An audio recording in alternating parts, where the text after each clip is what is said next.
23वें India Russia annual summit 2025 के लिए Putin India आ चुके हैं। मोदी ने उनका हिस्टोरिक वेलकम किया और अगले 48 घंटों में भारत और रशिया के बीच में कुछ बड़े फैसले होने वाले हैं।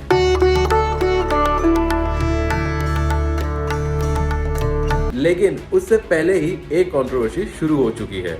लोकसभा के नेता प्रतिपक्ष श्री राहुल गांधी जी का आरोप है कि सरकार ने उन्हें पुतिन से मिलने के लिए इनवाइट नहीं किया और इसके पीछे कारण बताते हुए उन्होंने कहा कि सरकार उनसे इनसिक्योर फील करती है। सरकार नहीं चाहती कि ऑपोजिशन के लोग बाहर के लोगों से मिले। Thank you. इनसिक्योरिटी है। अपोजिशन भी अपने राग गाने लगी है।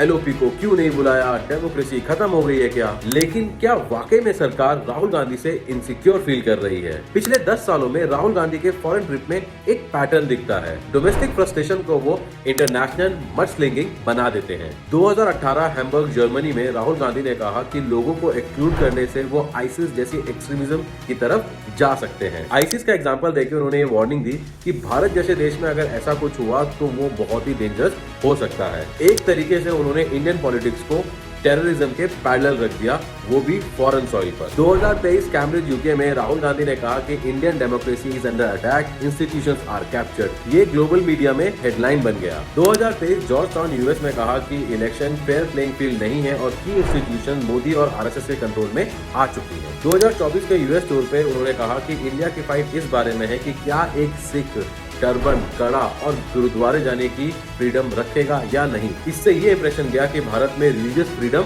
खतरे में है। इसी टूर के आसपास उन्होंने बार बार इलेक्शन कमीशन और इंस्टीट्यूशंस पे भी कई सवाल उठाए। 2025 कोलंबिया में कहा wholesale attack on democracy and Indians have no freedom to speak. RSS को कवर्डिस का और सावरकर को वायलेंस का प्रमोटर। और जब डोनाल्ड ट्रंप ने कहा कि India is a dead economy तो राहुल गांधी ने इसका खुल के समर्थन किया। He's right.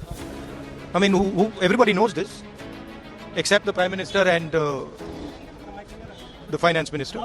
Everybody knows that the Indian economy is a dead economy.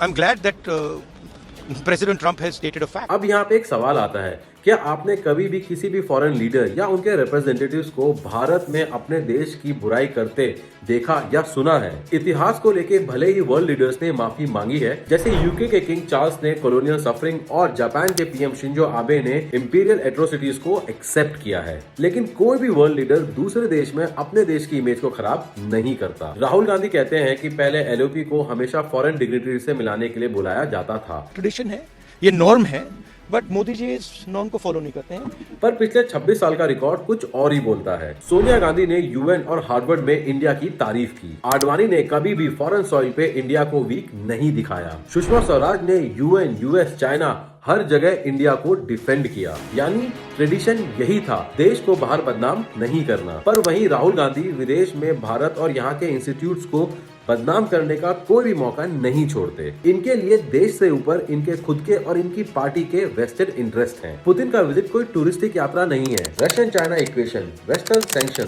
India की energy security, defence collaboration, nuclear corporation और 68.7 billion US dollar trade imbalance, ये सब सेंसिटिव इशू है। Here India needs united, stable and India first voice, not someone who converts every foreign trip into anti India press conference. Diplomacy का simple rule है, no loose cannon in the room, और इस मामले में राहुल गांधी का proven track record है। In fact इस summit में इन्विटेशन न आने पे राहुल गांधी ने कहा कि एलओपी एक दूसरा पर्सपेक्टिव देता। एलओपी एक दूसरा पर्सपेक्टिव देता है।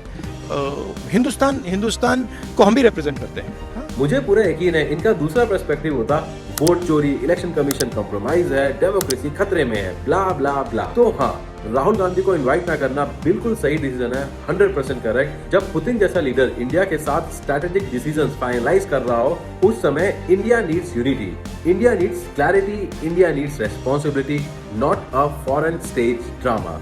India first always. जय हिंद, जय भारत।